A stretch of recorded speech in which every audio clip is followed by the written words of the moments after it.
Hi there, my name is Sanne and I am the Period PT.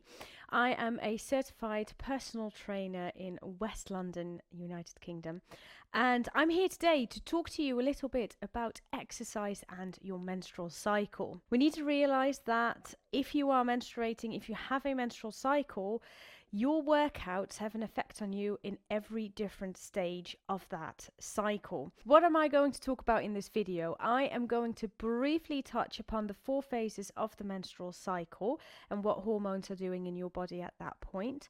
And after that, of each of those 4 phases, I am going to give you some suggestions of exercises that you can do within those 4 phases, listening to those hormonal fluctuations. So let's start talking about those 4 phases. If you look at your menstrual cycle, you will see that you actually have 2 different big phases, which is your follicular phase and your luteal phase. The follicular phase is from the first day of menstruation up until your ovulation, and your luteal phase is from ovulation all the way back up to that first day of menstruation. Now, within those 2 phases, there are about 2 big events. One of them is your menstruation, your bleed, and the second one is ovulation. That's when an egg drops via the fallopian tubes from the ovaries into your uterine lining, and whether or not that becomes a pregnancy, that's obviously different for each month. But if that doesn't become a pregnancy, then we have that bleed, that menstruation. So if you look at your menstrual cycle in that way, you can see that you have 4 sort of phases. So we're looking in terms of exercise today. I'm going to look at the phase of menstruation, and I'm going to grab that quite widely. So not from day 1, but also a little bit before that. So let's call it pre-menstruation and menstruation. Then you've got the follicular phase. So that's after menstruation until ovulation. Then you've got your ovulatory phase, and then I'm going to talk about the luteal phase. And there's different types of exercises that you can do to listen a little bit more to your body within each of those phases. Okay, let's talk about menstruation or pre-menstruation. This is a time in your menstrual cycle where your hormone levels are dropping, and on day 1 of your menstrual cycle, so your first day of your first bleed, that's when your hormone levels are at their lowest. So what this means for you is you might feel more fatigued. If you are premenstrual and you're suffering from PMS, for example, you might have cramps, you might have headaches, and all of those lovely things that come with being premenstrual. So this is a time where looking at exercise, you want to take it easy. You might want to go for a light walk, maybe a light cycle. You can do gentle yoga, you can do swimming, anything that feels good for you that's not too intense. And if all of this sounds already too much for you, if going out the house is even a big step, because for some people that might be the case, then you could do some stretches at home. And some of these stretches could look like this.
So after this menstruation phase, you've already started your follicular phase at day 1 of your menstrual cycle, but let's take after your menstrual cycle as the start of a follicular phase in terms of exercise. So what you want to be thinking about here is that your estrogen levels are rising again. That's the hormone that's going to make you feel good. You're literally going to have a spring in your step, and this is the time where you want to ramp up your exercise again. This is also the time where you want to be social a little bit more. So maybe you can do some exercises in a group setting. Maybe you can go out dancing, for example. Do something completely new. Do something that you've never done before, because this is the time where you are up for it. You feel a bit cheeky. It's okay, you're trying out new things. If you want to do workouts that are in a gym with weights, you can definitely do that, but you can also do body weight exercises where you are slowly going to build up into a more high intensity, high impact kind of exercise, something like squat jumps or maybe even burpees if you feel up for it. If you want to do a home workout in the follicular phase, then I recommend doing the following.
Now that we've done the follicular phase, it's still going, but we are going into the ovulatory phase, so that phase around ovulation. Ovulation can feel different for everyone, but as a general rule, most of the time people feel quite good, especially the moments or the days leading up to ovulation. After that, your hormones take a little drop again, and you might feel a little bit more sluggish at that point. But let's look at those few days before ovulation. Ovulation is obviously the time where your body wants to create life. It literally wants to make a baby. So this is the time where you feel very social, you feel very cheeky, you feel sexy, and you have a lot of energy to burn, especially because testosterone is coming onto the scene. It's not much, but there is a little peak in testosterone, and together with that estrogen peak that you're going to feel right before ovulation, that's your sweet spot for exercise. So for example, if you want to go for a personal best, then this is the time to do it. If you want to really use this time to have a personal best in weight training, for example, then this is great. Or maybe you are very good at a particular sport and you want to have a PB there, then go for it. This is the time. High impact and high intensity activities are also good to do in the ovulatory phase. If you want to do an exercise at home, then these are the exercises that I would recommend.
And then lastly, we have the luteal phase. This is the second half of your menstrual cycle.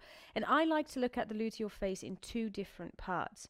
So you have the first part of your luteal phase where your energy levels are still relatively high, not as high as they were during ovulation or the follicular phase, but they're still relatively high, and you have progesterone coming into the scene.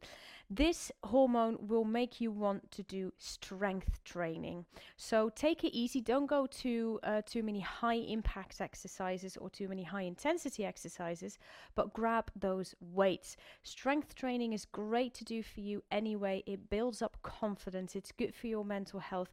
It builds up that bone density, and obviously you grow some muscle, which is never a bad idea.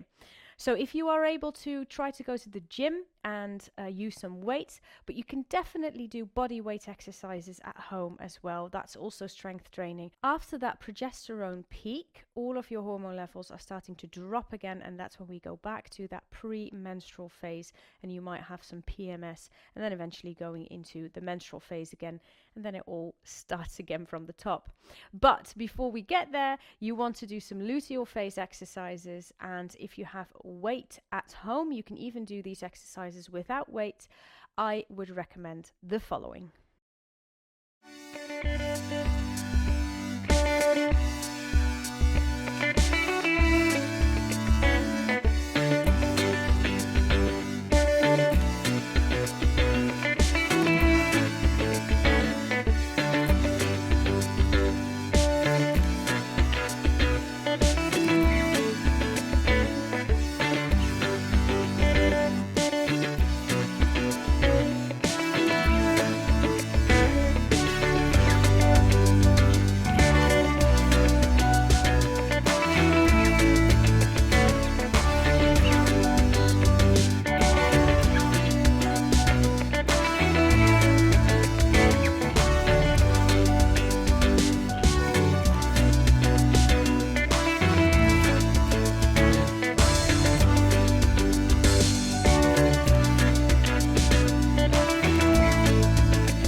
I hope all of these exercises have helped you. I hope you have a better understanding of your menstrual cycle when it comes to exercise.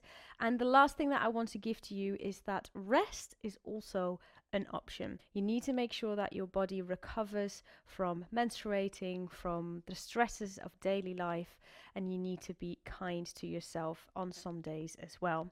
Sometimes that can look like a workout, but sometimes that can look like a nap or sitting on the sofa with some chocolate and a blanket. If you ever need some help with your exercises or you are looking for personal training, please do get in touch with me.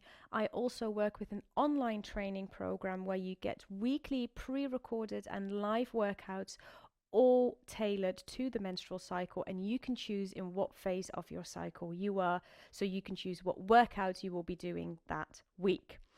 I'm Sanne, I'm the Period PT, and I really hope I will see you in the future. Bye bye.